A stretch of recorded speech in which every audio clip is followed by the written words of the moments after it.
Secretary Rubio. Yeah. You are going to the Vatican to meet with the Pope. Is this an attempt to smooth things over with the Pope, given the rhetoric between President Trump and Pope Leo? No, I mean, it's a trip we had planned from before, and obviously we had some stuff that happened. And no, look, there's a lot to talk about with the Vatican. I'll give you one example. The Pope just returned from a trip to Africa, where the church is growing very vibrantly.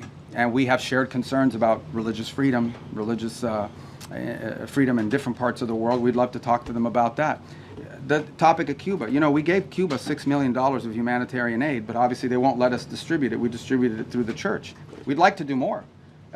We're willing to give more humanitarian aid to Cuba, by the way, distributed through the church, but the Cuban regime has to allow us to do it. They won't allow us to give their own people more humanitarian aid, and we're willing to do it through the church. So there's a lot to talk about. And the president recently said that the Pope is endangering a lot of Catholics as a result of his rhetoric around the Iran war. Is that a sentiment? Well, I don't think that's an accurate description of what he said. I think what the president basically said is that Iran can't have a nuclear weapon because they would use it against places that have a lot of Catholics and Christians and others for that matter. It goes back to the central point. I think the president, without trying to speak for him, but I think I can characterize it this way. He doesn't understand why anybody, leave aside the Pope, the president, and I, for that matter, I think most people, I cannot understand why anyone would think that it's a good idea for Iran to ever have a nuclear weapon.